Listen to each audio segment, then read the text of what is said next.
यानी हम जीवन के दुख और भगवान की कृपा पर सत्संग करना चाहते हैं, है ना। हमारी परंपरा क्या है, देखिए।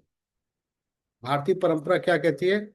सर्वे भवन्तु सुखिनः, सर्वे सन्तु निरामया, सर्वे भद्राणि पश्यन्तु माँ कश्चित् दुख भाग भवेत्। यानी हम सनातन परंपरा में अपने बारे में नहीं, सबके बारे में विचार करते हैं, सबके कल्याण की कामना करते हैं, है कि नहीं। लेकिन आज का जो विशेष सत्संग है ना, ये हम उन प्रश्नों पर विचार करने के लिए किया जा रहे हैं जिससे हम आप सभी परेशान हैं, पीड़ित हैं, जो सभी मनुष्यों के मन में उठते हैं। कौन से प्रश्न? ये ऐसे प्रश्न हैं जो हमारे आपकी रात की नींद उड़ा देते हैं। ये प्रश्न के उत्तर हम सब खोजते हैं, लेकिन मिलता नहीं है, थक जाते हैं उत्तर ढूंढते ढूंढते। तो आज हम तीन महत्वपूर्ण प्रश्नों पर विचार करेंगे। पहला प्रश्न है कि हम दुखी क्यों हैं, क्या कारण है हमारे दुख का। यानी हम दुख के रूट कॉज को समझने का प्रयास करेंगे। अगर दुख के मूल कारण को अगर किंचित अगर हमने समझ लिया तो शायद हमारे दुख समाप्त हो जाएंगे। दूसरा प्रश्न है कि भगवान अपने भक्तों को दुख क्यों देते हैं। तो भगवान को तो अपने भक्तों का दुख दूर करना चाहिए, वो उल्टा दुख देते क्यों हैं। और फिर तीसरा प्रश्न हम लेंगे कि जब चारों ओर से समस्याएं घेर लें तब करें तो क्या करें, किसके शरण में जाएं, क्या करें। उम्मीद करता हूं कि ये प्रश्न आप सबके हैं, और इस पे हम सभी एक विशेष सुंदर सी चर्चा करेंगे और इसका लाभ लेने का प्रयास करेंगे हम सभी लोग।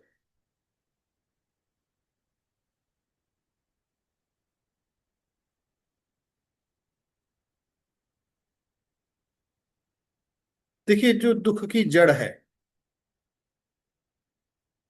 दुखी क्यों है जानना चाहते हैं ना, उस दुख की जड़ को हम जानने का प्रयास करेंगे। दुख की जड़ में आप देखेंगे तो दो मुख्य कारण है। एक तो है आसक्ति उसमें से, और और भी इसके साथ में बहुत सारे कारण हैं, जैसे अज्ञान। भगवत गीता में आपके इन सभी प्रश्नों का उत्तर है। भगवत गीता तो अपने आप में ही रेडी रेकनर है, समस्या लाइए समाधान पाइए।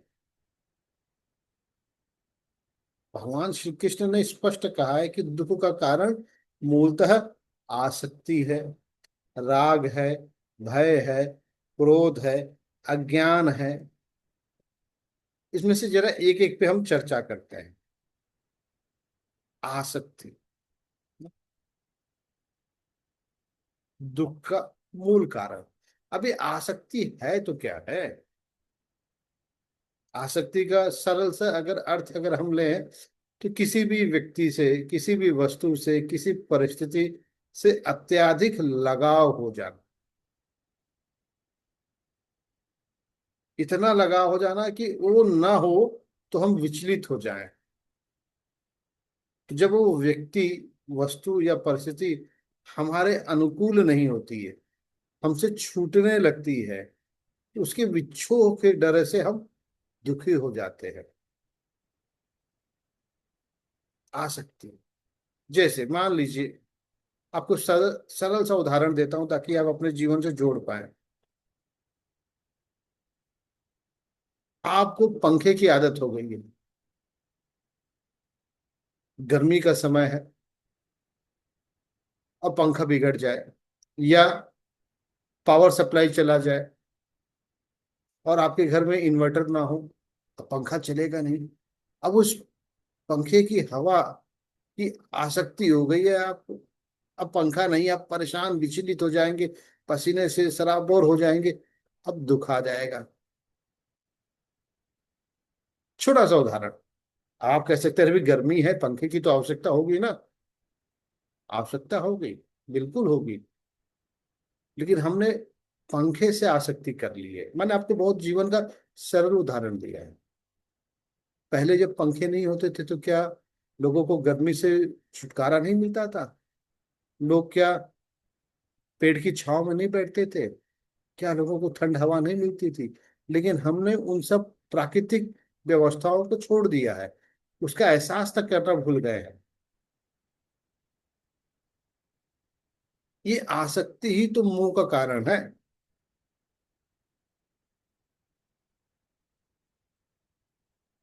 एक आपको उदाहरण देते हैं, एक्चुअली सेठ की कहानी लेते हैं। उसे धन से बड़ा मोह था। एक नगर था, उसमें मोतीलाल नाम का एक बहुत बड़ा धनी सेठ रहता था। करोड़ों की संपत्ति थी उसके पास, बड़ा घर, हीरे जवाहरात, व्यापार, सब कुछ था। लेकिन समस्या ये थी कि उसे अपने धन से बहुत ज्यादा मोह था। दिन रात उसी की चिंता में डूबा रहता। धन बहुत हो जाना भी समस्या का कारण हो जाता है। रात को नींद नहीं आती थी, कहीं चोर ना आ जाए, कहीं व्यापार में घाटा ना हो जाए, कहीं कोई धोखा ना दे दे। धन बहुत था लेकिन सुख नहीं था।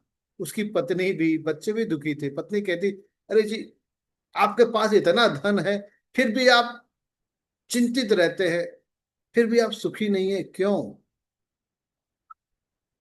अब सेठ के पास कोई उत्तर नहीं होता था। अब एक दिन कृपा हुई कि एक साधु उसके द्वार पर आए। जब साधु ने भिक्षा मांगी तो सेठ ने उन्हें भिक्षा दी। साधु ने कहा, सेठ जी एक बात कहूं क्या, पूछूं मैं आपसे कुछ? बोले, हाँ हाँ पूछिए महाराज। तो साधु ने कहा, आपके पास धन तो बहुत दिख रहा है, लेकिन आपके चेहरे पे शांति नहीं है। आपका चेहरा बता रहा है कि आप बहुत दुखी हैं। हृदय की बात कह दिया साधु ने। सेठ के हृदय में चोट लग गई, आंखों से आंसू बह निकले। बोले, हाँ महाराज सही कह रहे हैं, लेकिन मुझे पता नहीं है कि इसका कारण क्या है। मैं तो व्यापारी हूँ, बस व्यापार करता हूँ, धन जोड़ता हूँ, लेकिन न शांति है न सुख है। साधु ने कहा, सेठ जी, समस्या व्यापार में थोड़ी ना है, समस्या आपके धन एकत्रित करने में भी नहीं है। समस्या तो आपकी उस धन में आसक्ति की है। अरे, धन तो साधन है, साध्य नहीं है। धन साध्य नहीं है। आप धन के मालिक नहीं बन सकते। आप धन के उपयोगी हो सकते, लेकिन आपने धन के मालिक बनने का प्रयास किया, और उल्टा क्या हो गया? सेठ जी, बुरा ना मानिए कह दूं। बोले, हाँ महाराज कहिए। बोले, आप धन के मालिक नहीं, धन के गुलाम बन गए हैं, और यही आपकी चिंता का, यही आपके दुख का कारण है। और उस संत ने गीता के दो बहुत ही सुंदर से श्लोक सुनाए, जिसे आप भी जरूर जानते होंगे। ध्यायतो विंशान पुंसः संगस्तेषु उपजायते, संगात संगात जायते, काम कामात क्रोधो अभिजायते, क्रोधात भवति सम्मोह, सम्मोहात् स्मृति विभ्रम, स्मृति भ्रंशात बुद्धि नाशो, बुद्धि नाशात प्रणश्यति। ये गीता के दूसरे अध्याय के 62 और 63 श्लोक बहुत ही सुंदर श्लोक हैं, जो हमें ह्यूमन साइकोलॉजी समझाती है। दुख क्यों है, इसका ये कारण बताती है हमें। क्या कारण है? ये श्लोक हमें समझाता है कि किसी किसी भी विषय की जब आप बहुत चिंतन करते हैं, यानी कोई चीज अच्छी लग गई आप, जैसे मान लीजिए उत्तर भारतीयों को बहुत एक चीज पसंद होता है, पान खाना। अगर वो पान खाने की कोई अच्छी विशेष दुकान हुई और कोई अच्छा पंसारी हुआ जो पान लगाता होगा, अब उस विषय की चिंतन करेंगे। अब उस चिंतन करते करते विषय की उसमें आसक्ति हो जाती है। आसक्ति से कामना उत्पन्न होती है, कामना से क्रोध उत्पन्न होता है, और क्रोध से मोह, मोह से स्मृति भ्रम, स्मृति भ्रम से बुद्धि नाश, और बुद्धि नाश से मनुष्य का पतन होता है। अगर उस पान की आसक्ति हो गई, उसकी चिंतन होने लगी, आसक्ति से कामना जगी, अरे चलो पान खाना है, और संयोग देखिए कि पान खाने के लिए आप में से कोई गया और दुकान बंद निकली। मान लीजिए कि कहीं कर्फ्यू लग गया है, कोई समस्या हो गई है, और वो दुकान बंद, और फिर मन में चिंता, अरे इसी की पान तो बड़ी अच्छी होती है। अब क्रोध अंदर से आएगा, क्यों बंद हो गई, क्यों सब परेशान कर रहे हैं, और उसी क्रोध से मोह उत्पन्न होता है। और फिर जब कहीं नहीं मिले तो स्मृति भ्रम से बुद्धि नाश और मनुष्य का पतन। ये ऐसे बहुत सारे उदाहरण हैं। तो पान का लिया, मोबाइल का उदाहरण ले सकते हैं, या फिर ये मोतीलाल नाम के सेठ का ले सकते हैं, कि उसकी धन में जो आसक्ति थी, वो आसक्ति ही उसके दुख का कारण बन गई। और वो सेठ को समझ में आ गया है श्लोक सुन के। उस दिन से उसने अपनी आसक्ति कम करना शुरू की। धन था, लेकिन अब मोह नहीं है। व्यापार तो किया उसने, लेकिन चिंता करना छोड़ दिया, और धीरे धीरे उसके जीवन में सुख और शांति दोनों आ गया। तो कहने का भाव ये है कि हम दुखी इसलिए हैं ना, क्योंकि हम वस्तुओं से, व्यक्तियों से अत्यधिक आसक्त हो जाते हैं। अगर हम किसी से बहुत प्रेम करते हैं, बहुत प्रेम करते हैं, तो उसकी चिंतन करते करते उसकी आसक्ति भी हो जाती है, और कहीं वो हमें छोड़ के चला ना जाए, इस चिंता में हम दुखी हो जाते हैं। ये हमारा प्रेमी हो सकता है, ये हमारे बच्चे हो सकते हैं, ये हमारा पति पत्नी हो सकता है, या हमारे माता पिता हो सकते हैं, कोई भी। किसी से भी अगर अत्यधिक, देखिए मैं कह रहा हूं अत्यधिक यानी बहुत अधिक, जब आसक्त हो जाते हैं, संबंध निभाना अच्छी बात है, लेकिन जब आसक्ति हो जाती है तो वही दुख का कारण हो जाता है। और इसीलिए तुलसीदास जी कहते हैं ना, मोह सकल व्याधिन कर मूला, तिनपे पुनः उपजहि बहु सूला। ये जो मोह है, ये समस्याओं का जड़ है। और इससे एक नहीं, बहुत सारी समस्याएं उपजती हैं। जैसे किसी को डायबिटीज हो जाए, तो डायबिटीज तो एक समस्या है, लेकिन डायबिटीज क्या होती है, बहुत सारी समस्या लेके आती है ना। ऐसे ही, ऐसे ही ये जो आसक्ति है, जो मोह है, ये आ तो जाती है और फिर बहुत सारी समस्याएं खड़ी कर देती है। ये आसक्ति, ये मोह, ये हमारे दुख का कारण है। अब करना क्या होगा दुख से बचने के लिए? आसक्ति कम करनी होगी धन की, यानी किसी पे बहुत ज्यादा डिपेंड ना हो। डिपेंडेंसी होना ही आसक्ति का कारण है।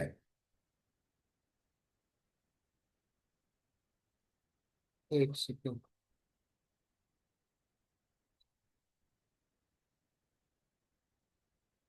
पावर फ्लक्चुएट हुआ है। मैं आप सबको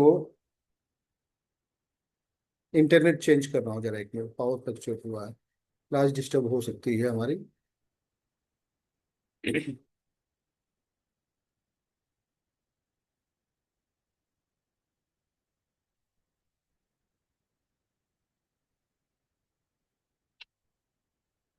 आवाज आ रही है ना मेरी आप सभी को? जी आप? प्रभु। हाँ ठीक। अब एक दूसरा कारण समझने का प्रयास करते हैं, अपेक्षा।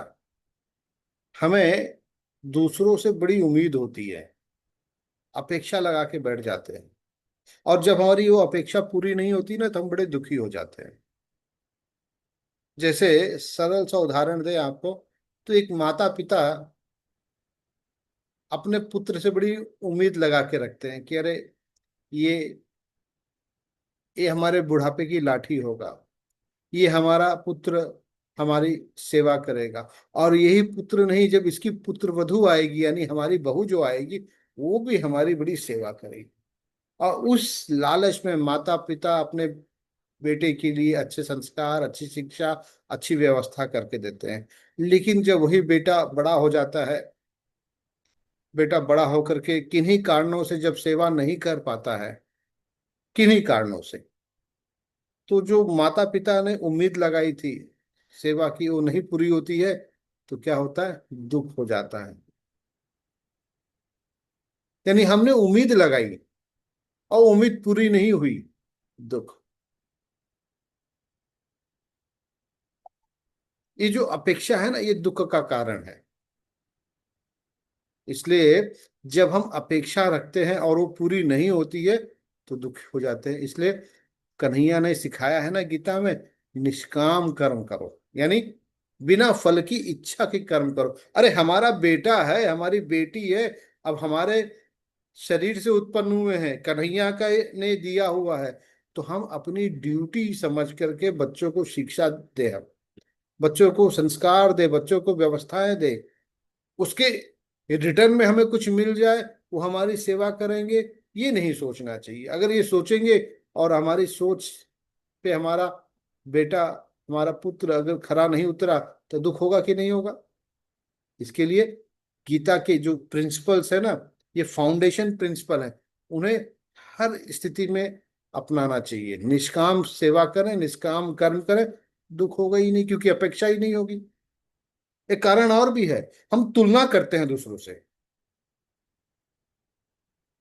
जब हम दूसरों को देखते हैं तो अरे कितनी सुंदर लाइफस्टाइल है, कितना अच्छा है व्यक्ति,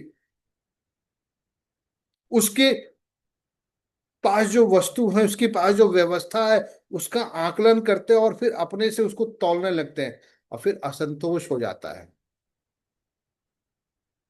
अरे उसके पास तो बड़ी गाड़ी है, होंडा सिटी है, हमारे पास तो ऑल्टो है।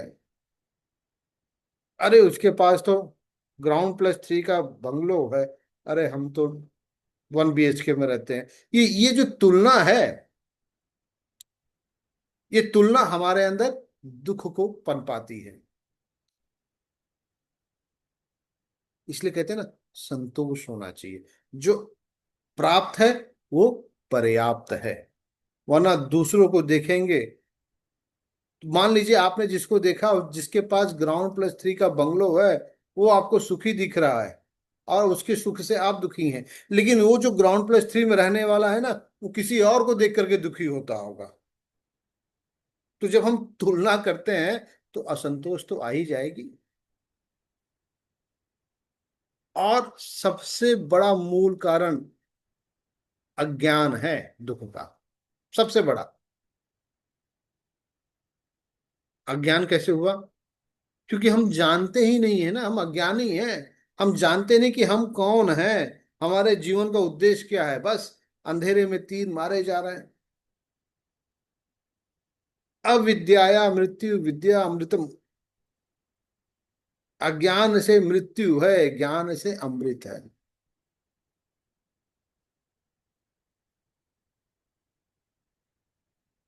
अभी अभी कुछ दिन पहले वृंदावन में हम सभी लोग थे, व्रत 84 कोस की यात्रा हो रही थी। उसी यात्रा में 7 दिवसीय श्रीमद् भागवत की कथा भी हुई, जिसमें एक चरित्र, एक प्रसंग हम सभी ने पुरंजनोपाख्यान का भी लिया था। वो पुरंजनोपाख्यान भी अज्ञान का ही कारण था। दो मित्र की कथा थी वो, जिसमें एक पुरंजन था और एक अविज्ञात। अविज्ञात कौन? ईश्वर। पुरंजन कौन? हम और आप, जो भगवान के धाम से निकला और भटक गया, संसार में लिप्त हो गया और अपनी पहचान भूल गया कि हम कौन है। फिर तो दुख आएगा ही ना। चलिए मैं आपको जरा सरल तरीके से यही स्टोरी आपको आज के परिप्रेक्ष्य में बताता हूँ। एक राजकुमार युद्ध करने के लिए निकला और युद्ध में घायल हो गया। और जब युद्ध में वो घायल हुआ तो उसकी स्मृति चली गई, भूल गया कि वो राजकुमार है। वो जंगल में भटकते हुए एक गरीब व्यक्ति के घर पहुंच गया। अब उसे अपनी स्मृति का तो पता नहीं था। उस व्यक्ति ने क्या किया, उस राजकुमार को अपने साथ रख लिया और उससे कार्य कराना शुरू किया, मजदूरी करवाने लगा।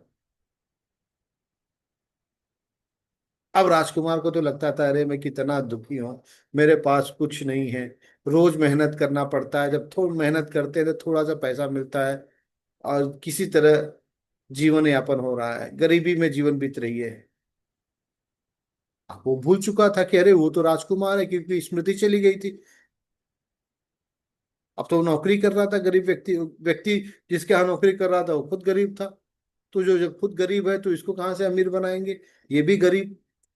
अब एक दिन देखिए अचानक क्या हुआ कि राज्य के सिपाही उस राजकुमार को खोजते खोजते वहां पहुंचे। उन्होंने राजकुमार को देखा, पहचान लिया। कहा, अरे राजकुमार, आप ये क्या कर रहे हो? अरे ये काम करने की आपका नहीं है। अरे आप तो राजा के पुत्र हो, पूरा राज आपको खोज रहा है। याद दिलाई, याददाश्त आ गई। राजकुमार को अपनी पहचान याद आ गई, स्मृति लौट आई। रोने लगा, अरे मैं कितना मूर्ख था, मैं राजकुमार होकर भी भिखारी की तरह जीवन जी रहा था। तो बंधुओं, कहने का अर्थ मेरा यही है कि ये हमारी और आपकी भी स्थिति है। हम भूल चुके कि हम कौन हैं। मैं हूं, ये जो मैं वाला फैक्टर है, आय वाला फैक्टर जो है, ये हमारे अहंकार को पनपाता है कि अरे हम तो ऐसे हैं, हम तो ऐसे रहते हैं, ये हमारा लाइफस्टाइल है। हम तो टू व्हीलर से चलते ही नहीं, हम तो फोर व्हीलर से चलते हैं, और फोर व्हीलर में भी हम प्रीमियम गाड़ी से चलते हैं। ये क्या है? हम अपने प्रति आसक्त हो गए, अपने शरीर को सुख देने के लिए आसक्त हो गए, भूल गए कि हम सब आत्मा हैं।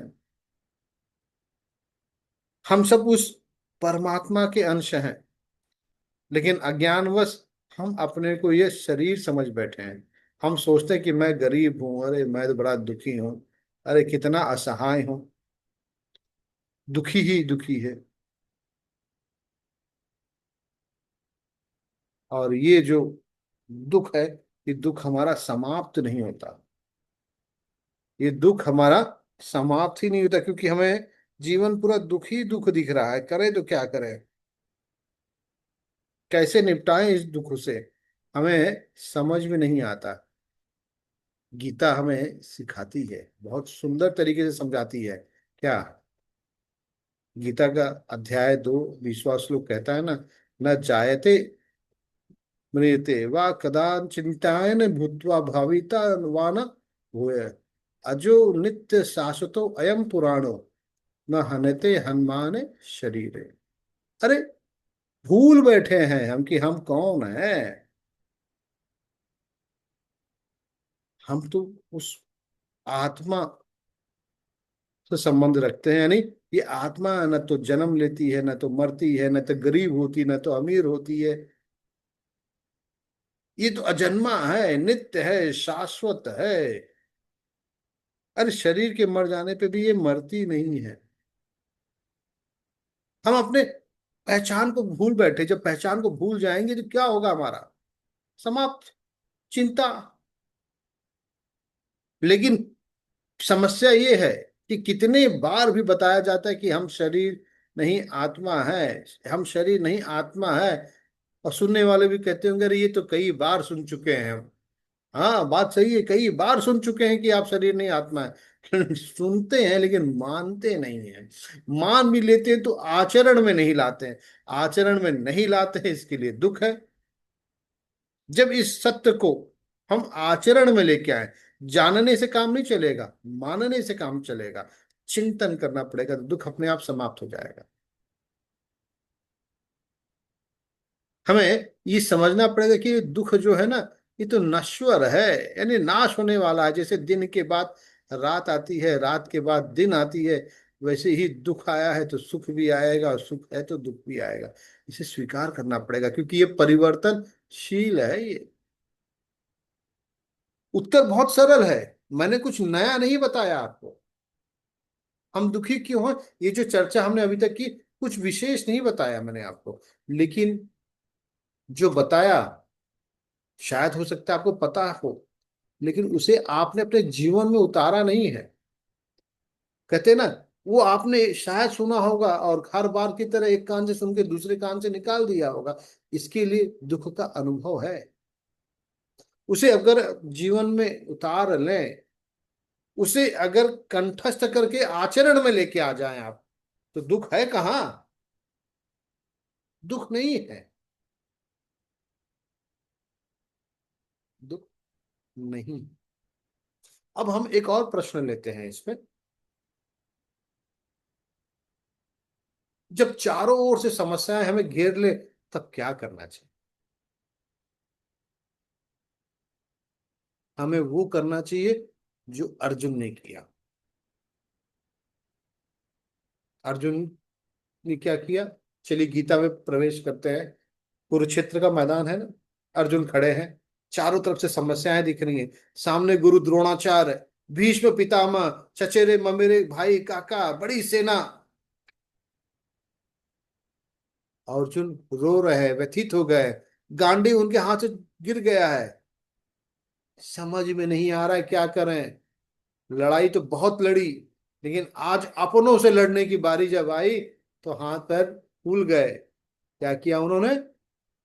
गीता अध्याय 2 7वां श्लोक, कार्पण्य दोषो बहत स्वभावा, पृच्छामि त्वाम धर्म सम्मूढ़ चेता, यत श्रेयस्यानि चित्तम ब्रूहि तन्मे, शिष्यते अहम साधि माम त्वाम प्रपन्नम।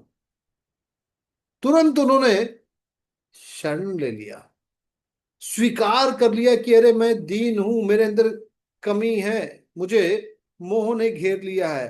अब मैं आपसे पूछता हूं, आपसे यानी श्री कृष्ण से पूछता हूं कि जो उचित हो, जो कल्याण करने वाला हो, वो मुझे बताइए। मैं तो आपका शिष्य हूं, आपकी शरण में आया हूं, मुझे शिक्षा दीजिए। अर्जुन ने बहुत ही महत्वपूर्ण कार्य किया, शरणागति ली, गुरु बनाया और मार्गदर्शन मांगा। अब यहां हम फंस जाते हैं। यहां हमें सबसे बड़ी समस्या ये हो जाती है कि हम स्वीकार नहीं करते कि अरे हम समस्या में हैं। हम तो क्या बोलते हैं, सब बढ़िया चल रहा है, अरे कोई दिक्कत नहीं, सब अच्छा है, ईश्वर की कृपा से सब ठीक है। और हम जानते हैं कि कुछ ठीक नहीं है, बहुत समस्या में है हमें। लेकिन कहने के तो कहते हैं ना, बहुत ठीक है। हम अपने ईगो से परेशान हैं। हम एक्सेप्ट नहीं करना चाहते कि हम समस्या में हैं। ये जो हमारा ईगो है ना, ये हमारे लिए समस्या लेके आता है।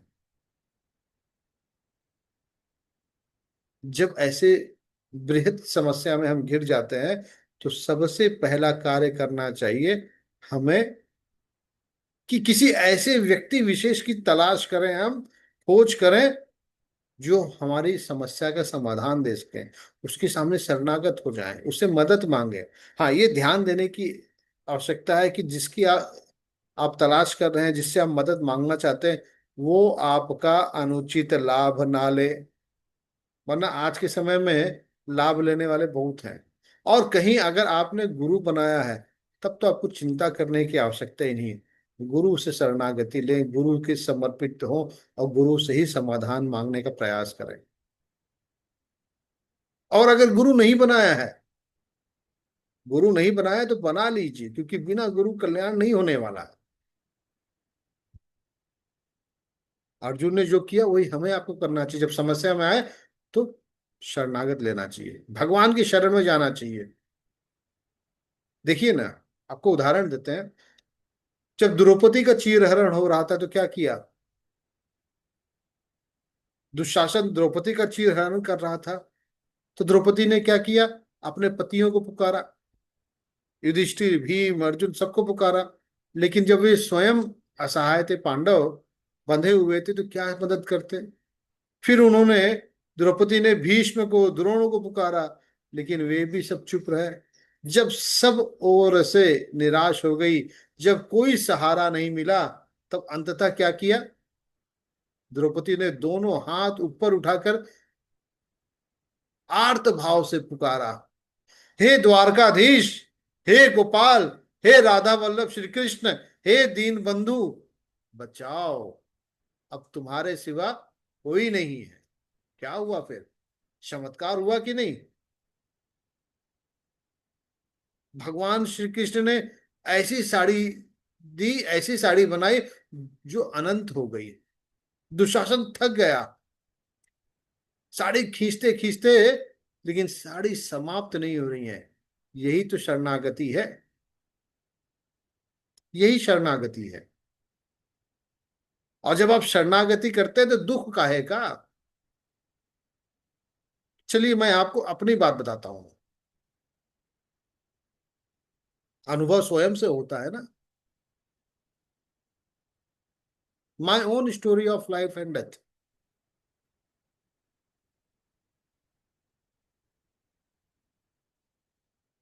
मेरे स्वयं के जीवन में अभूतपूर्व परिवर्तन हुआ है कोविड के समय से, और कोविड बहुतों के जीवन में टर्निंग पॉइंट बन के आया हुआ है। ये सच्ची घटना बता रहा हूँ, कोई काल्पनिक नहीं है। जब कोविड का सेकेंड वेव चल रहा था, उस समय त्राहिमाम हाहाकार हर जगह मचा हुआ था। बॉम्बे में मैं रहता हूँ, बॉम्बे की स्थिति तो और भयानक थी।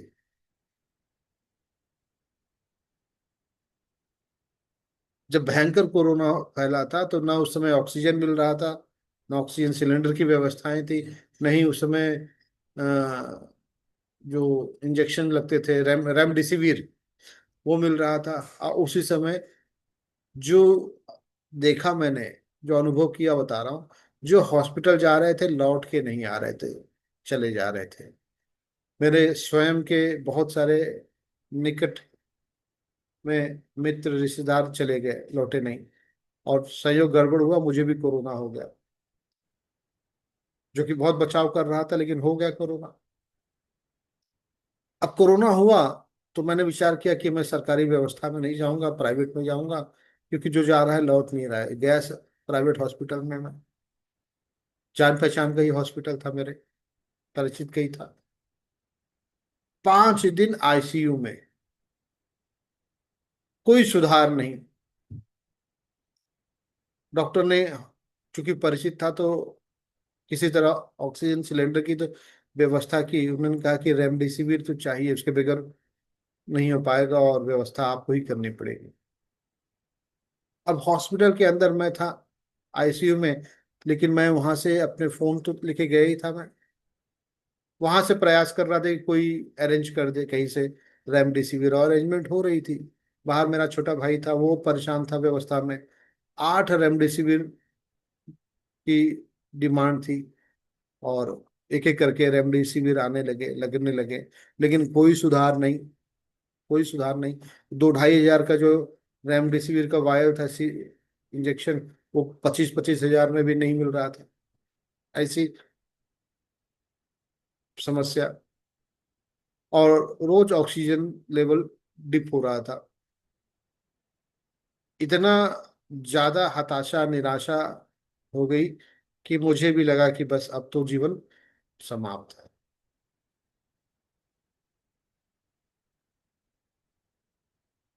मैंने व्हाट्सएप पे अपना पूरा फाइनेंशियल स्टेटमेंट बना लिया, कि अगर मैं चला गया तो कम से कम मैंने क्या किया है, क्या नहीं किया, परिवार वालों को पता होना चाहिए।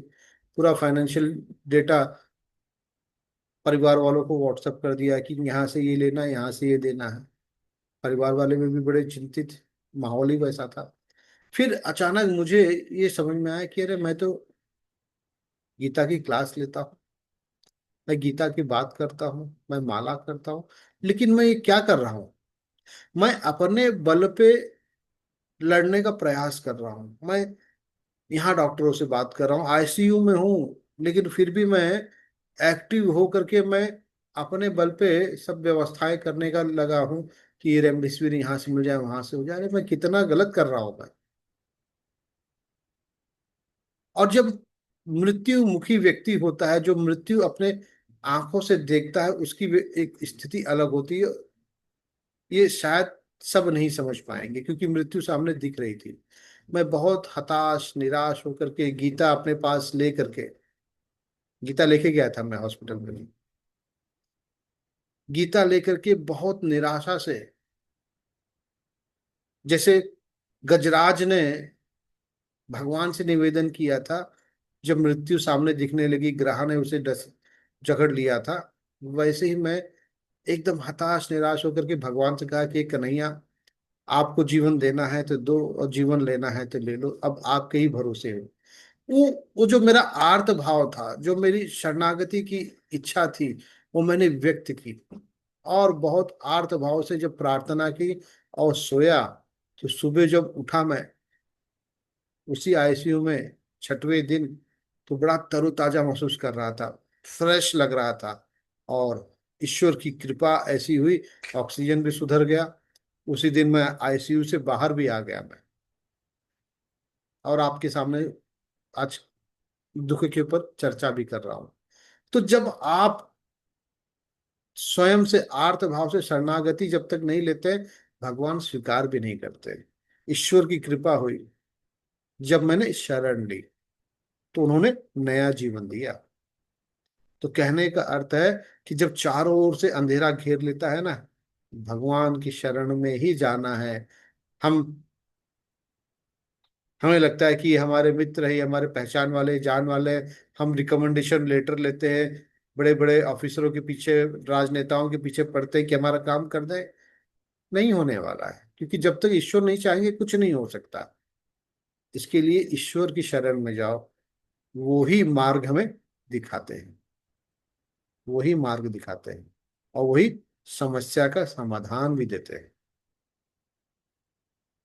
तो अगर जीवन में समस्या आए तो शरणागति लेना है, गुरु बनाना है। एक और चीज करनी चाहिए, क्या? सत्संग करना चाहिए। क्योंकि जब सत्संग करते हैं ना, तो रास्ता और क्लियर होने लगता है। जब समस्याएं घेर लें तो अच्छे लोगों की संगति करें, ज्ञानियों से मार्गदर्शन लें। तुलसीदास जी ने स्वयं कहा है ना, बिनु सत्संग विवेक न होई, राम कृपा बिनु सुलभ न सोई। सत्संग के बिना विवेक नहीं होता। अरे, अब विभीषण जी को देखिए, रावण के छोटे भाई थे, आसुरी प्रवृत्ति के थे। लेकिन जब लंका में चारों ओर से समस्या घिर गई, राम जी की सेना आ गई, युद्ध होने वाला था, तब विभीषण ने क्या किया? पहले तो बड़े भाई रावण को समझाया, प्रयास किया, तेरे भाई सीता को लौटा दो, ये युद्ध हमारे विनाश का कारण बन जाएगा। रावण ने सुना नहीं, बल्कि उल्टा उसने विभीषण को अपमानित भी किया। विभीषण ने क्या किया? साहसिक निर्णय किया, लंका छोड़ दी और श्री राम जी की शरण में चला आए। श्री राम जी को सुग्रीव ने कहा, अरे प्रभु, ये तो रावण का भाई है, ये भेदी हो सकता है, ये हमारी जानकारी इकट्ठा करने के लिए आया होगा। लेकिन राम ने कहा ना, जो एक बार मेरी शरण में आ जाता है वो मेरा हो जाता है। जिसने प्रेम से कह दिया कि मैं तुम्हारा हूं, मैं उसे अभय प्रदान करता हूं। तो कहने का भाव यही है कि जब सब ओर से अंधेरा हो जाए ना, गलत रास्ते पर चलने का दबाव भी बनाने लगे कोई, मजबूरी का फायदा भी उठाने लगे कोई, तब भी धर्म के मार्ग को ही चुनना चाहिए, भगवान की शरण में ही जाना चाहिए, समर्पण करना ही चाहिए। समर्पण, समर्पण तो मीरा जी ने भी किया था ना। मीराबाई को देखिए ना, उनके जीवन को देखिए। ससुराल वालों ने कितना कष्ट दिया उन्हें, विष तक दे दिया, जहर दे दिया, लेकिन वो जहर भी अमृत हो गया। सांप भेजा लेकिन वो माला बन गया। मीरा जी कहती थी ना, जो तुम चाहो सो करियो, तुम्हारी रजा में राजी, सुख दुख देओ, जो तुम चाहो, राखो बांधी या छोड़ो। समर्पण होना चाहिए। समर्पण है तो सब कुछ है।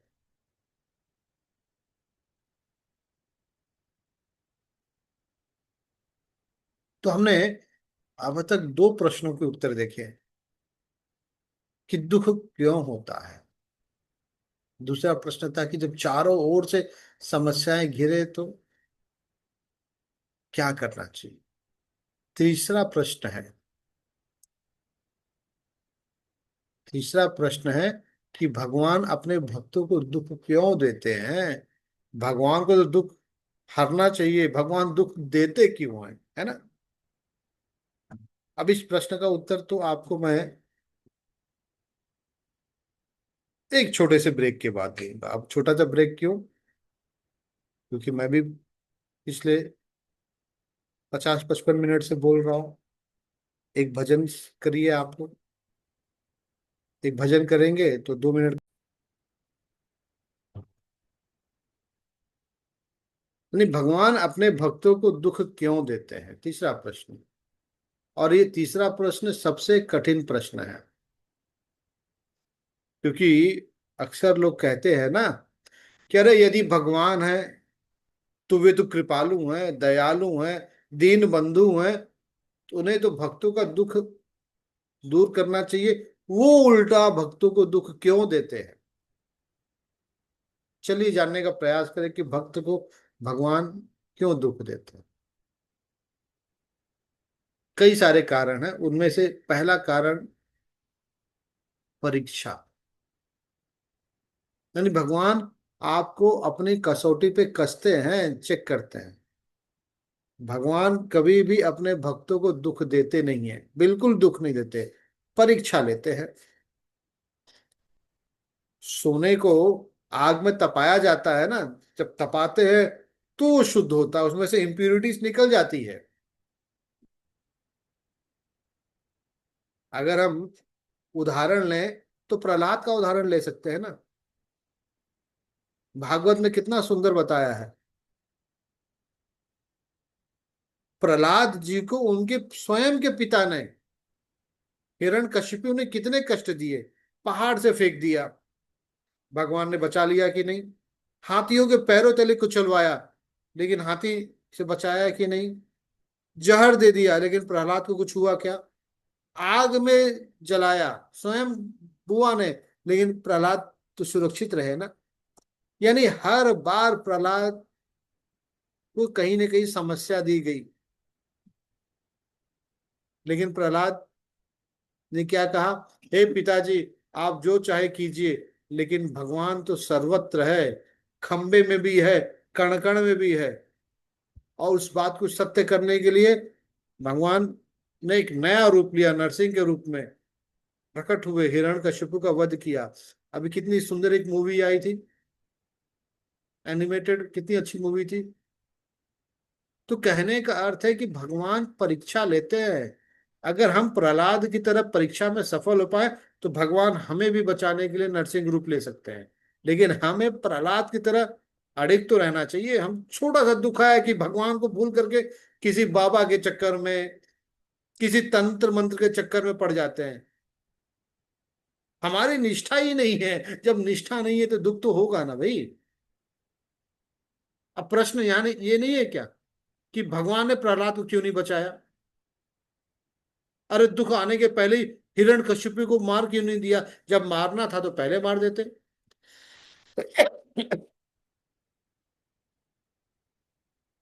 अरे भाई नहीं मार सकते थे, क्योंकि जितना कष्ट प्रहलाद को मिल रहा था ना, वो उनकी भक्ति को और उच्चतम अवस्था में लेके जा रहे थे, भक्ति उनकी और गहरी होती जा रही थी। हर दुख, हर कष्ट प्रहलाद को, उनके विश्वास को और मजबूत कर रहा था।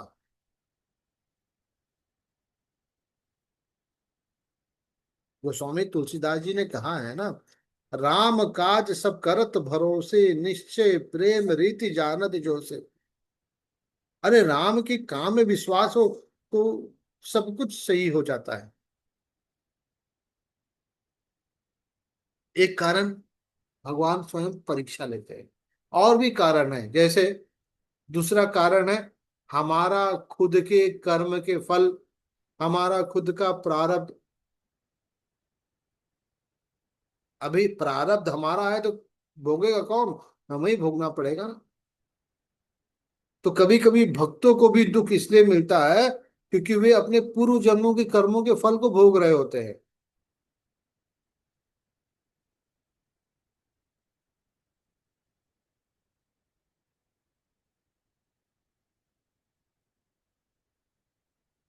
एक महान साधु थे, परम पवित्र, बहुत सुंदर भक्त, लेकिन उन्हें एक गंभीर बीमारी हो गई, बहुत कष्ट में थे। तो उनके शिष्य ने कहा कि हे गुरुदेव, आप तो इतने परम पवित्र हैं, भगवान के इतने प्रिय हैं, फिर आपको ये कष्ट कैसे। आप तो ईश्वर के एकदम सन्निकट हैं, तो आपको ये कष्ट क्यों? गुरुजी मुस्कुराए और कहे, बेटा, ये जो है कष्ट ना, ये तो पिछले जन्म में मैंने कुछ पाप किए थे, उनका फल अब मिल रहा है मुझे। लेकिन ईश्वर की कृपा से ये कष्ट बहुत कम हो गया है। जो मुझे 10 जन्मों में भोगना था, वो एक जन्म में निपट रहा है। तो कहने का अर्थ ये है कि भगवान भक्तों के कर्मफल को कम कर देते हैं, लेकिन समाप्त नहीं करते हैं, क्योंकि कर्म का फल तो भोगना ही पड़ता है। अब अगर हमारे बच्चों को बुखार आ जाए, उसको ज्वर हो जाए, तो हम माता पिता क्या करेंगे? अच्छा डॉक्टर लेके आएंगे, अच्छी दवाइयां देंगे, अच्छी व्यवस्था करेंगे, तो उस ज्वर का जो असर है, उस बुखार का जो असर है, कम तो हो जाएगा। लेकिन ज्वर किसको भुगतना पड़ेगा? बुखार किसको आएगा? बच्चे को ही आएगा ना। वो बुखार माँ अपने ऊपर तो नहीं ले पाएगी, पिता अपने पर तो नहीं ले पाएगा। माता पिता मेहनत करके अच्छे डॉक्टर, अच्छी व्यवस्था दे सकते हैं ताकि ज्वर जल्दी से ठीक हो जाए, बुखार समाप्त हो जाए। वैसे ही ईश्वर हमें मदद करते हैं, लेकिन कर्म के फल को तो भले ही थोड़ा ही रह जाए, समाप्त नहीं होता, भोगना तो पड़ेगा ही। और जब हम उस कर्म के फल को भुगत लेते हैं, तब तो फिर हमारे जैसा कोई सुंदर हो ही नहीं सकता है। गीता के 9वें अध्याय में कहा गया है ना, गीता के 9वें अध्याय में क्या कहा गया है? अपि चेत सुदुराचारो भजते मामन्य भाक, साधुरेव स मंतव्य सम्यक व्यवस्थितो ही सह। स्वयं ईश्वर कहते हैं, गीता में तो प्रमाणित किया है, यदि कोई दुराचारी हो, भयंकर से भयंकर निकृष्ट कर्म करने वाला भी हो, लेकिन अगर वो ईश्वर को अनन्य भाव से भजने लगता है, तो उसने पहले क्या किया है वो नहीं देखना चाहिए, उसका हिस्ट्री नहीं देखना चाहिए कि वो चोर था, डाकू था, गलत किया था। उसे साधु मानना चाहिए, क्योंकि अब वो बदल चुका है। तो कहने का भाव ये भी है कि हमें लगता नहीं, कह रहे हमारा भूतकाल, हमारा पास्ट बहुत खराब रहा, हमने पास्ट में बहुत गलत काम किए हैं, अब वो सुधर नहीं सकता। बिल्कुल सुधर नहीं सकता, हकीकत है, नहीं सुधर सकता है। जो आपने गलत किया उसका तो फल मिलेगा आपको, लेकिन आज जो कर रहे हैं उससे अपना भविष्य तो बना सकते हैं आप। भूतकाल को तो सुधार नहीं सकते, लेकिन भविष्य काल को तो बना सकते हैं। पास्ट सुधार नहीं सकते, लेकिन फ्यूचर तो बना सकते हैं। जब आप फ्यूचर बनाएंगे, तो कन्हैया आपके कर्म फलों को छोटा कर देंगे, उसको आप भोग लीजिए। आज प्रेमानंद महाराज को कितना कष्ट है, दोनों किडनियां फेल है उनकी, लेकिन उनके चेहरे पे क्या सुंदर चमक है, क्योंकि वो भक्ति की का फल है, राधा रानी की कृपा है।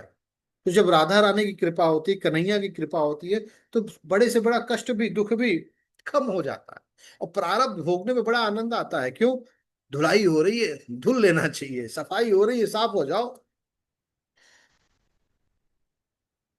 एक कारण और भी है, भगवान हमें दुख देते क्यों? हमारे अपने कल्याण के लिए, हमारे अपने भलाई के लिए। कभी कभी भगवान हमें छोटा दुख देते हैं ताकि बड़े दुख से हम बच सके, छोटी हानि देते हैं ताकि बड़ा लाभ हो सके। कैसे? चलिए छोटी सी कहानी बताते हैं आपको। एक व्यापारी था, जो बड़ा सुंदर भक्त भी था। उसे एक बहुत बड़ा व्यापारिक अवसर मिला व्यापार करने का। उन्होंने भगवान से प्रार्थना की, हे प्रभु, हे राधा वल्लभ श्री कृष्ण, ये सौदा अगर मेरा पूरा हो जाए,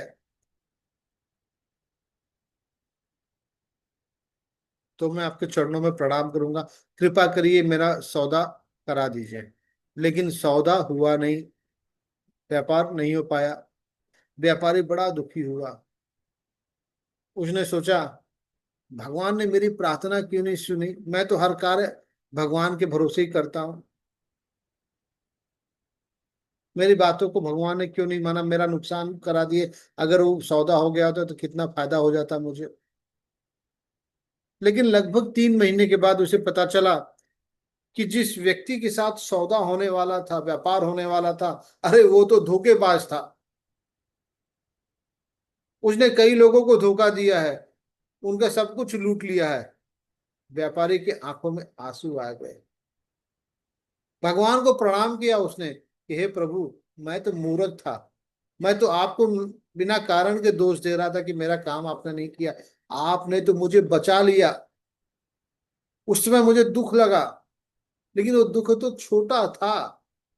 वो छोटे दुख को देख के आपने मुझे बड़े दुख से बचाया। आप तो सर्वज्ञ हो, सर्वव्याप्त हो। इसलिए तुलसीदास जी कहते हैं ना, होइए सोई जो राम रचि राखा, वो करी तर्क बढ़ावे साथ। जो राम ने रच दिया है वो होने वाला, चिंता क्यों करे? कौन टाल सकता है उसे? तो आज हमारा काम नहीं हो रहा है, इसका मतलब ये नहीं कि भगवान सुन नहीं रहे। अच्छा काम होने वाला होगा। कभी कभी हमें भगवान इंटरव्यू में सेलेक्ट नहीं कराते हैं। इसका मतलब ये नहीं होता कि हमारा इंटरव्यू सही नहीं गया। इसका ये मतलब नहीं होता कि हम किसी लायक नहीं है। भगवान हमें उस जगह पे सिलेक्शन नहीं कराना चाहते, क्योंकि शायद हमारा और अच्छी जगह सिलेक्शन होने वाला है। इसलिए ये इंटरव्यू फेल है।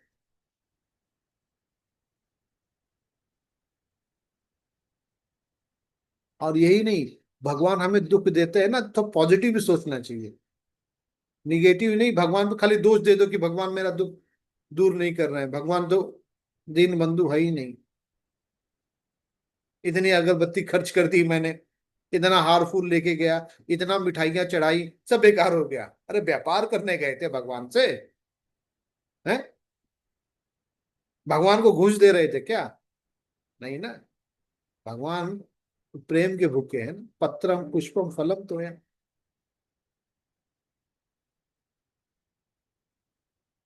देखिए, कभी कभी भगवान दुख इसलिए भी देते हैं ताकि हम इस माया रूपी नश्वर संसार से ना, इससे हमें वैराग्य हो जाए और हम उनकी ओर बढ़ चलें। यानी एक कारण संसार से वैराग्य उत्पन्न करने का भी है। जब तक दुख आएगा नहीं, हम संसार छोड़ ही नहीं पाएंगे। संसार को ही पकड़े रहेंगे, ये मेरा बेटा, ये मेरी बेटी, मेरी पत्नी, मेरा समाज, मेरा घर, मेरी संपत्ति, उसी में फंसे रहेंगे। एक बड़ी सुंदर आपको कथा सुनाता हूँ। राजा भर्तरी के बारे में तो आपने सुना होगा। राजा भर्तरी बहुत बढ़िया सम्राट थे। और वे अपनी रानी पिंगला से ना बहुत प्रेम करते थे, बहुत प्रेम करते थे पिंगला से। एक दिन उन्हें एक फल मिला जो खाने से व्यक्ति अमर हो जाता है। यानी अमरता वाला फल मिला, सोचिए उन्हें। अब राजा ने सोचा, मैं अपनी रानी को बहुत प्रेम करता हूँ, हाँ, मैं ये फल अपनी रानी को दूंगा, पिंगला को देता हूँ। क्योंकि मैं बिना रानी के तो रह ही नहीं सकता। मैं बिना रानी के जीवन की कल्पना नहीं कर सकता। तो मेरी रानी ये फल खाएगी, अमर हो जाएगी, पिंगला अमर हो जाएगी। बड़े प्रसन्न मन से उन्होंने पिंगला को फल दिया। लेकिन स्त्री के मन की बात कोई जान नहीं सकता। रानी पिंगला का प्रेम राजा से नहीं, किसी और से था। जब वो फल मिला तो सोची, अरे ये फल मैं ना अपने प्रेमी को दे देती हूँ। उसने वो फल प्रेमी को दे दिया। उस प्रेमी को जिससे पिंगला प्रेम करती थी, वो प्रेमी भी पिंगला से प्रेम नहीं करता था। वो प्रेमी, वो एक वैश्या से प्रेम करता था। और उस प्रेमी ने वो फल वैश्या को दे दिया। अब वैश्या ने सोचा कि अरे हमारे राजा बहुत भले हैं, अगर वे अमर हो जाएं इस फल को पाके, तो कितना प्रजा का सेवा करेंगे, प्रजा पालक है वो वैश्य ने सोचा और राजा को फल दे दिया।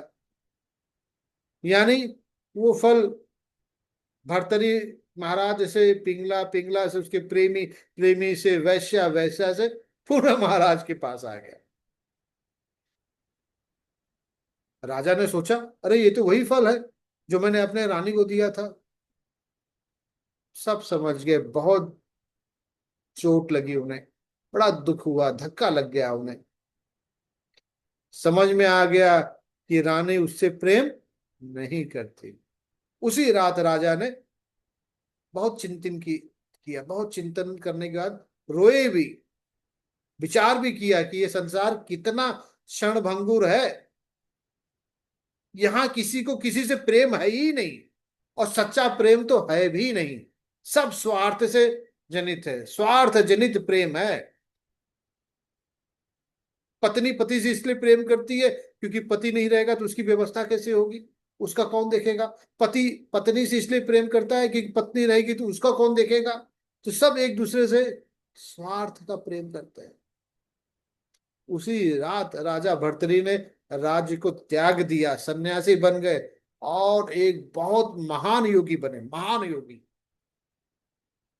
अब विचार करिए ना कि अगर रानी ने धोखा नहीं दिया होता तो क्या राजा सन्यासी बनते? शायद नहीं। तो ये जो दुख उनको मिला, ये तो वरदान था ना, ये वरदान बन गया, इसलिए संसार से वैराग्य उत्पन्न करने के लिए। तो ये कथा हमारे आपके लिए भी है कि हमें जो दुख मिलता है ना, ये भगवान की तरफ मुड़ने के लिए होता है। भगवान स्वयं गीता में कहते हैं कि जिनके पाप नष्ट हो गए हैं, जो पुण्य करते हैं, वे द्वंद्व से, मोह से मुक्त होकर के मेरे पास आते हैं। भक्ति की गहराई बढ़ती है इससे। जब सोने को आग से तपाते हैं तो शुद्ध हो जाते हैं, इंप्योरिटी निकल जाती है। वैसे ही दुख से भक्ति की गहराई बढ़ती है, शुद्धता आती है।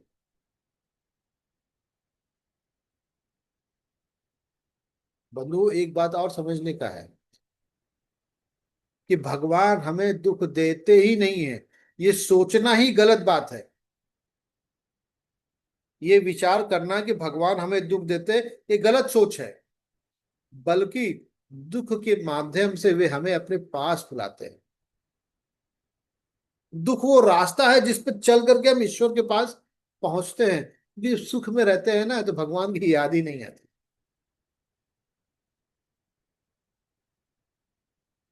जैसे एक माँ अपने बच्चे को कड़वी दवा दे दे, वो दवा पीने पे बच्चा रोता है, अरे नहीं पीना है मुझे, लेकिन माँ तो जानती है ना कि ये उसके भले के लिए है।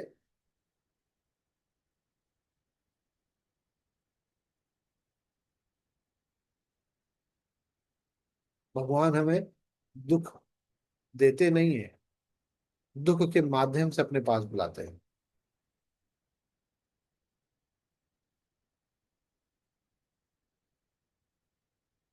भगवान पे हमें अटूट विश्वास रखना चाहिए, जो हो रहा है वो हमारे भले के लिए हो रहा है, ये विश्वास करना चाहिए। भगवान पे विश्वास होना चाहिए। सूरदास जी, कितना अटूट विश्वास था। अंधे थे ना सूरदास जी, लेकिन उनकी भक्ति में कोई कमी थी क्या? अंधे थे, कोई नहीं जानता था उन्हें, लेकिन आज संसार जानता है।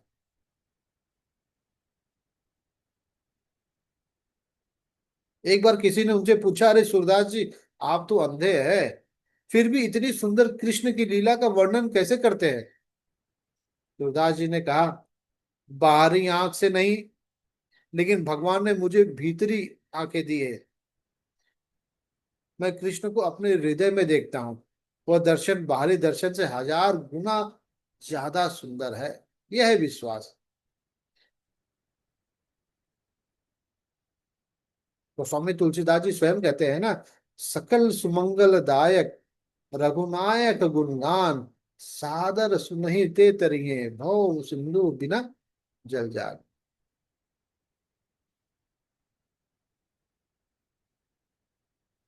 हमें तो चाहे जैसी भी परिस्थिति हो, अपने कर्तव्य से विमुख होना ही नहीं चाहिए।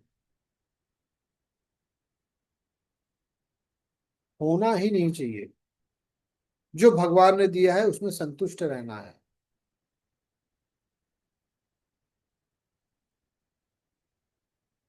जो प्राप्त है वो पर्याप्त है ना। कबीर जी को देखिए, कितना संतोष था उनके जीवन में। कबीर जी जो थे, क्या करोड़पति थे, अरबपति थे? नहीं, बहुत गरीब थे। कपड़ा बुन करके बेचते थे, जो मिलता था उसी में गुजारा कर लिया करते थे।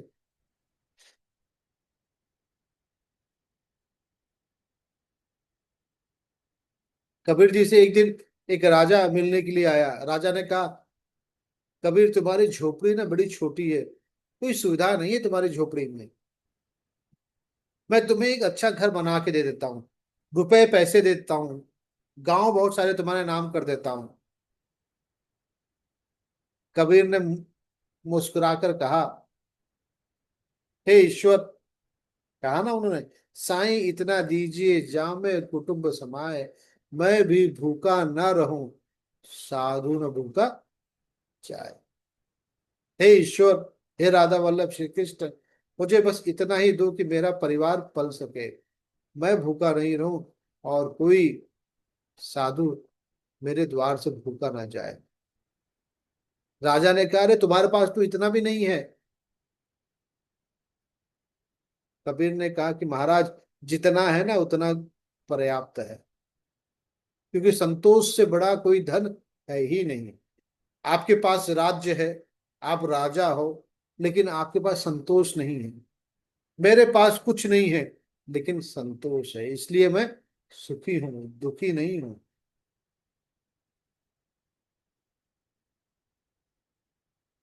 क्योंकि मेरा भगवान मेरी व्यवस्था करता है। भक्ति में तो हमें दृढ़ रहना है। यहाँ गलती हो जाती है, हम दृढ़ नहीं रहते। थोड़ी समस्या आई कि बिफर पड़ते हैं,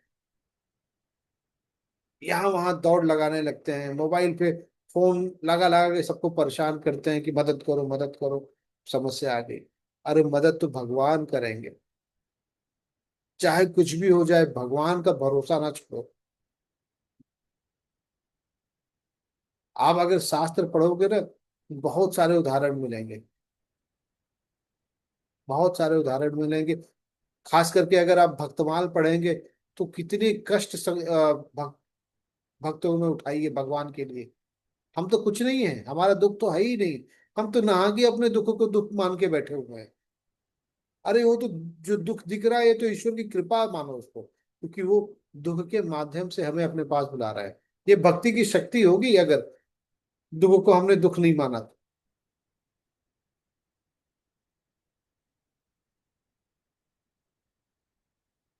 जीवन का सत्य है कि सब कुछ नश्वर है, भगवान ही शाश्वत है, बाकी सब नाशवान है।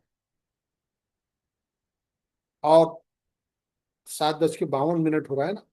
मैं आपको एक अंतिम बात बता दूं कि दुख का असली कारण क्या है।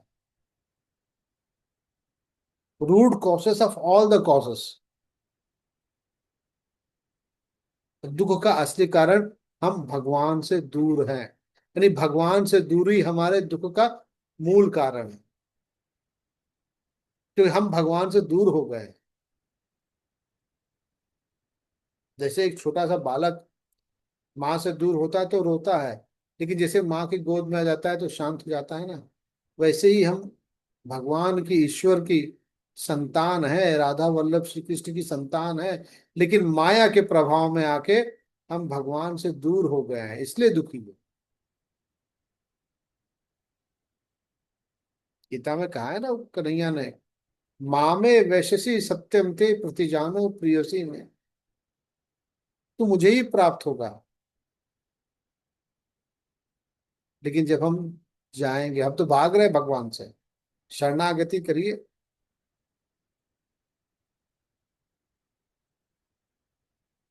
कैसी शरणागति? हम अपने से तो सीखे, दूसरे से सीखते हैं, अपने से सीखे। कल्पना कीजिए कि एक छोटा सा बालक है, मान लो 1 महीने का बालक है। अब 1 महीने के बालक को आप शिशु कहेंगे? यदि उसे बॉम्बे से दिल्ली जाना हो, बॉम्बे नहीं मुंबई, मुंबई से दिल्ली जाना हो, भेज दिया जाए, तो क्या उसे चिंता होगी? क्या नहीं होगी ना। क्योंकि वो तो शिशु है, 1 महीने का है। उसे पता है कि मैं माता पिता के भरोसे हूँ। माँ उसके लिए सब व्यवस्था कर देगी, उसका पाउडर रख देगी, उसका नैपकिन, तौलिया, काजल, डायपर सब रख देगी, दवाइयाँ। भले वो माँ अपना सामान भूल जाए, लेकिन बच्चे का सामान नहीं भूलेगी। ठीक इसी प्रकार राधा वल्लभ श्री कृष्ण कहते हैं कि जो मनुष्य पूर्णतः मेरे आश्रित हो जाता है, उसकी चिंता मैं करता हूं। देखिए, आश्रित होने के लिए कह रहे हैं। आश्रित होने का अर्थ ये नहीं कि कर्म छोड़ देना। आश्रित होने का अर्थ ये नहीं कि सन्यासी बन जाओ, घर छोड़ दो, छोड़ दो घर द्वार, चलो हरिद्वार। ना, ऐसा नहीं कहें। गीता में कहीं नहीं कहा गया है कि आप अपनी जिम्मेदारियों से मुक्त हो जाओ। गीता में कहा गया है, गीता पढ़ो, गीता सुनो, और अपनी जिम्मेदारी अच्छे से निभाओ। कर्म करना तो हमारा कार्य है, परिणाम तो प्रभु के हाथ में है ना।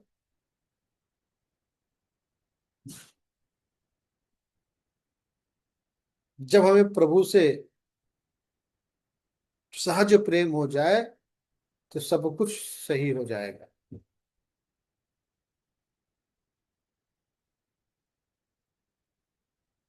जब तक हम और आप मनसा वाचा कर्मणा तीनों प्रकार से छल छोड़ नहीं देते, तब तक करोड़ों बार पूजा करने पर भी सुख प्राप्त नहीं होगा।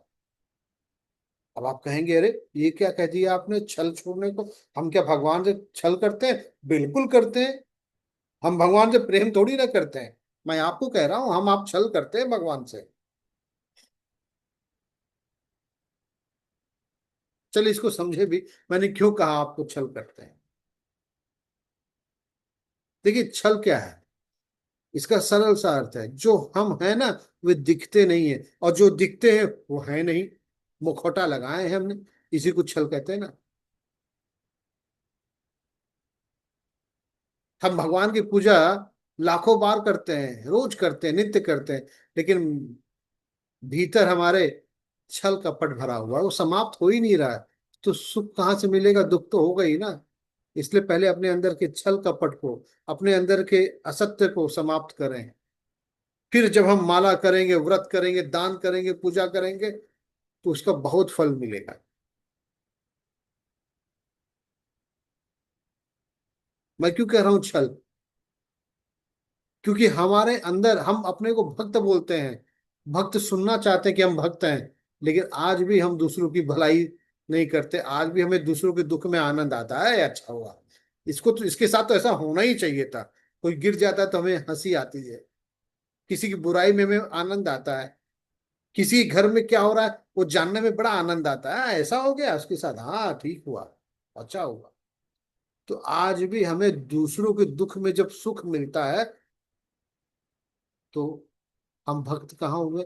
हम भक्त करने का ढोंग कर रहे हैं ना, हम तो भक्त हैं ही नहीं। भक्त बनने का नाटक कर रहे हैं। तो छल नहीं हुआ ये?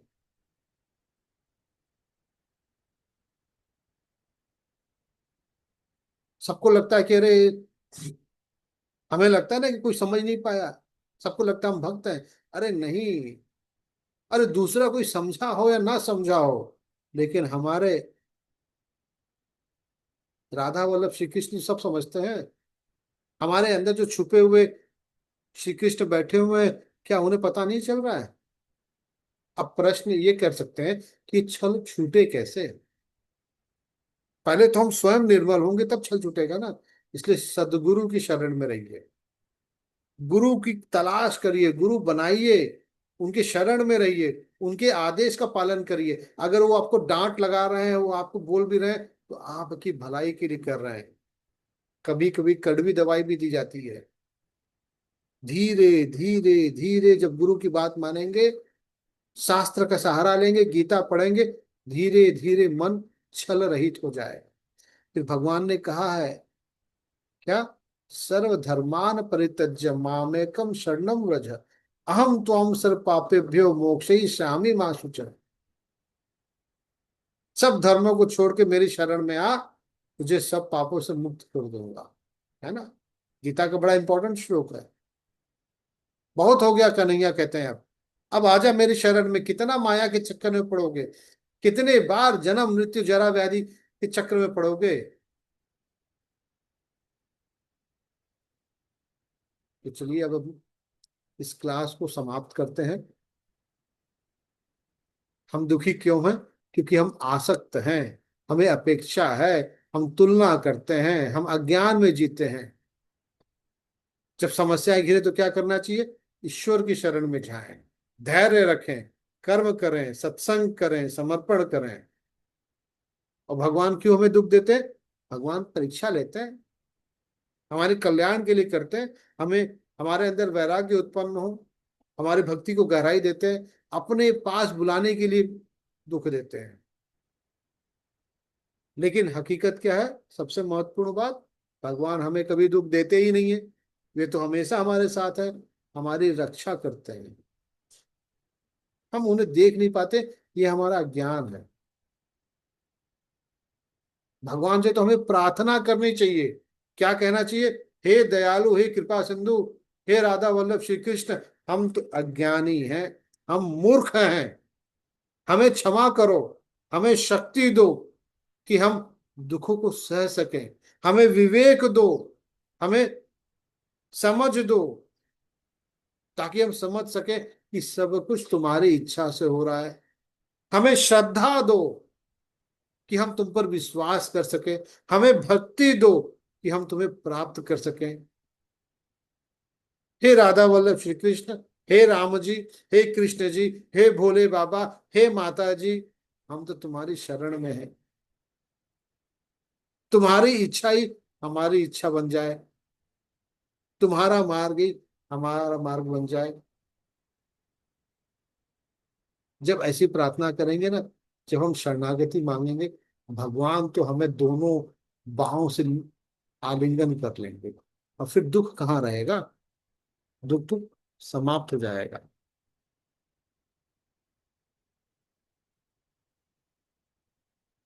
प्रेम से बोलिए मेरे साथ, राधा वल्लभ सरकार की जय। जय। राधा सरकार की जय।